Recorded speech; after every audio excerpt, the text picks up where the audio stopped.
Peter Cushing, an island full of monsters, and if that hasn't grabbed your attention, then I might have to consider doing future intros naked.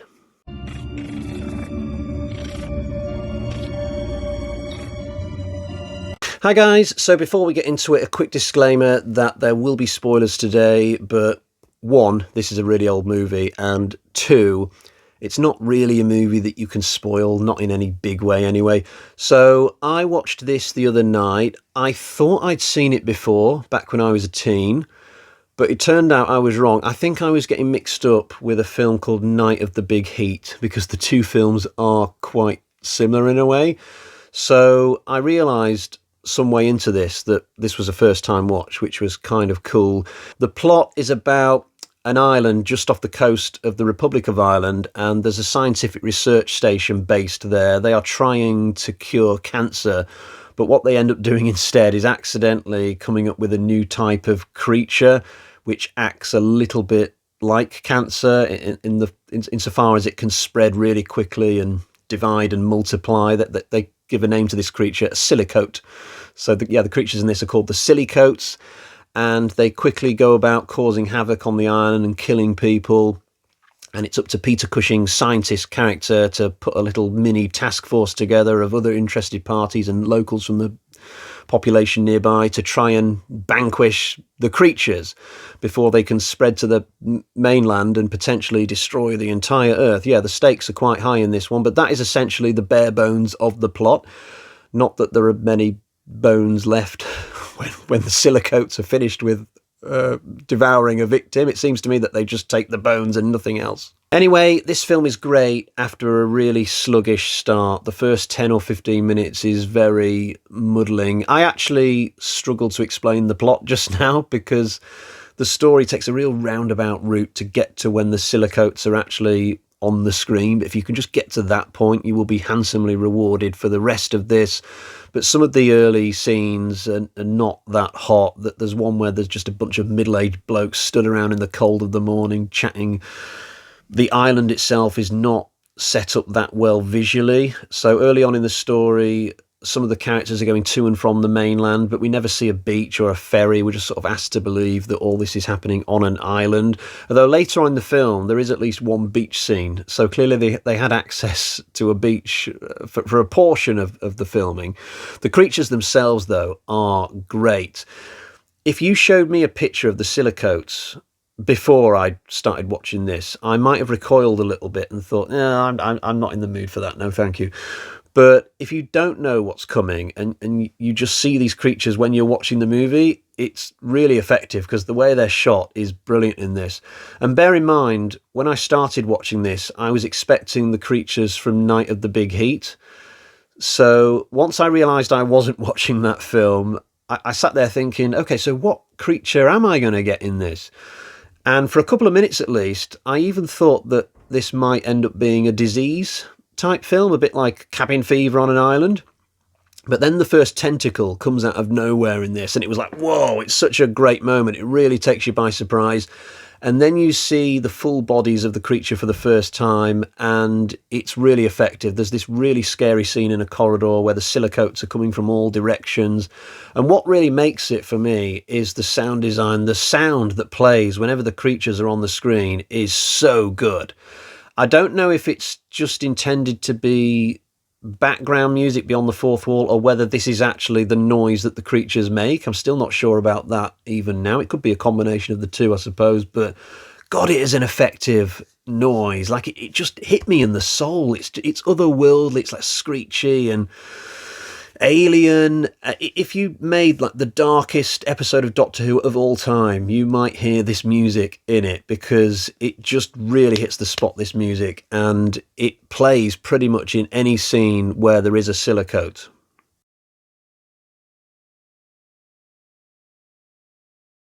The corridor scene is almost ruined by what happens at the end of it. The film's leading lady just refuses to leave the corridor when the opportunity presents itself.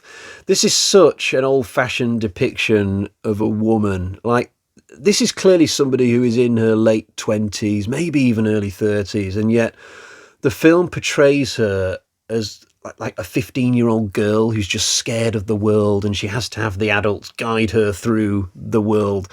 So when the silicotes are down for the count in this corridor, the men move to get out of there because they know that this is their window to leave. But this woman, she just cowers against the wall, like, I'm too scared to move, I'm just going to stay here. And one of the guys has to come up to her and basically explain, look, these silicotes, they're going to wake up in a minute, and when they do, they're going to kill us. So we now have to get out of here before that happens. And she's still like, no, I can't, I really can't, I'm just going to stay here, I'm too scared. And he's like, let me explain this again. Here, death. Out there, we might have a chance to live. Can you imagine watching a Halloween film and Michael Myers is lying on the floor unconscious, and you'd have like a female character stood nearby like, I'm too scared to move, I'm just going to stay here right by Myers. Maybe he won't get up again. But this isn't the only scene where this character is really bad. So there's a scene not long after where this woman, she's in bed recovering from her ordeal. She might as well have a thermometer in her mouth and a cup of Horlicks by the side of her bed. All the men are like up and about, talking about what they're going to do. She's in bed recovering, and you get this cheesy music playing. And I guess it could best be described as it's going to be all right now music. It's just soft and sensual, and yeah, she's going to be all right. The film portrays her as like a member of the railway children who's just come back from a confrontation with an angry dog. But now she's back with her parents. She's in bed. She's being looked after. She's going to be all right. Now, I'm not going to knock the score down of this movie because of this character, because I get that this came out in the 60s and times were very different. But God, this character has not aged very well. And it's not a slight on the actress who plays her, Carole Gray, I think her name is. Her acting to me seems absolutely fine. It's just the character. But I'm not surprised that this actress basically quit the industry by the end of the 60s. Maybe she just looked back at some of the roles she was asked to do and thought to herself, you know what, this is not progress. Maybe I can do something else.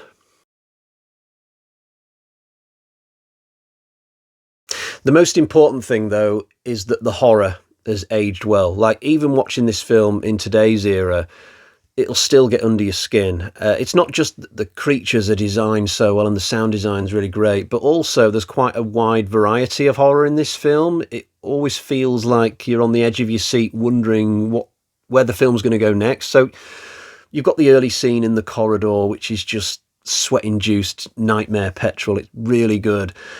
And then you've got body horror later on. Somebody loses a hand, but they still manage to soldier on. And then you've got this big action horror moment where a lot of the characters band together and go after the silicotes in the woods, but it's a big wide open space and it's like nothing we've had in the movie up to that point.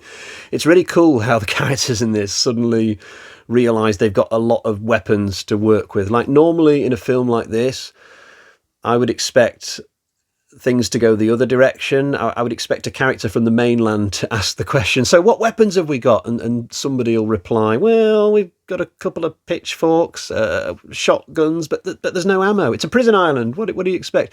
But no, in this, they've actually got lots of weapons. The population of this island can be no more than about 30 probably, but they've got enough guns and weapons to arm a small country. They've got shotguns, they've got Molotov cocktails, boxes of dynamite, they've got loads of stuff, and they just start lobbing everything at the silicotes in the woods, and nothing works. It's really funny. Every time that they upscaled weapons, I thought, okay, this time a couple of the silicotes will get killed, and it just never happened. Like, these creatures are moving with all the speed of hedgehogs, and yet they still take out more humans in this scene than the other way around, which is really funny. It occurred to me that it would have been really good if the humans had just managed to produce a rocket launcher at the end of this scene, fired it, and it still just bounced off the silicotes and almost hit a human on the way back, but I guess they didn't quite have the tech for that. There's definitely an undercurrent of humour running through this. So very early on, there's a scene where the characters arrive at the lab and there's a door there that says very clearly, danger, keep out, radiation. But Cushing and his buddies just charge straight through it with no masks on or anything. And I'm sat there like, I certainly wouldn't have got in there, but it's just so funny to me. And later on, there's a scene where I'm not sure what action scene this follows on from, but we suddenly cut to Cushing and one of his guy friends. They're sat in a pub having a pint. They know full well about the threat from the silicotes at this point, and yet they're sat there having a drink together in the pub. There are characters stood in the background who still have not been informed that there are silicotes potentially just hundreds of yards away. And yet these characters have queued up at the bar, bought themselves a pint of Guinness or whatever, and they're just having a chilled out drink. I don't know if the film is aware that that is really funny, but I certainly found it funny. I think that would be one of my ideal ways to spend an evening. Just go out with Cushing, chasing after some creature or another, have a bit of an adventure, and then come back and have a pint in the pub and chat all about it. But it's just a scene, again, where I just found myself chuckling.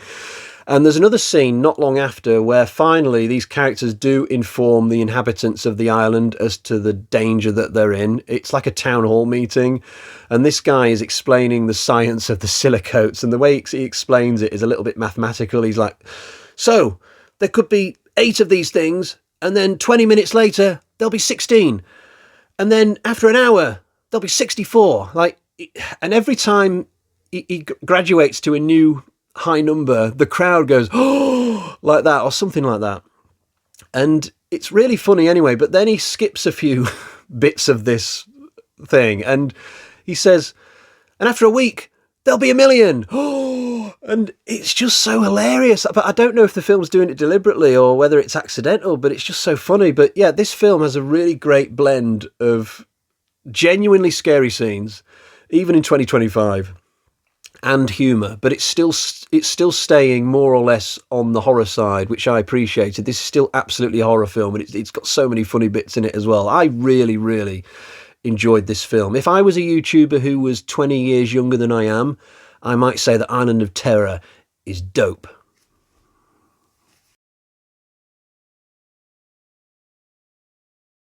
It's time to get to the Bag of Terror and find out how I'm going to score this. So here we have the Bag of Terror with the very terrifying skull on it. Let's see what we've got inside today. We have got 1, 2, 3, 4 Michael Myers carving knives out of 5, and I wasn't too far away from going as high as 4.5, believe me. So this is highly recommended. This has to rank for me as one of my favourite Peter Cushing experiences, truth be told. And it's free on YouTube, so you don't have to spend any money. Just stick on YouTube, type in Island of Terror, and you too can watch this fantastic movie. Right, I'm going to leave it there for today. I'll be back very soon, though. Until next time, cheerio, bye-bye.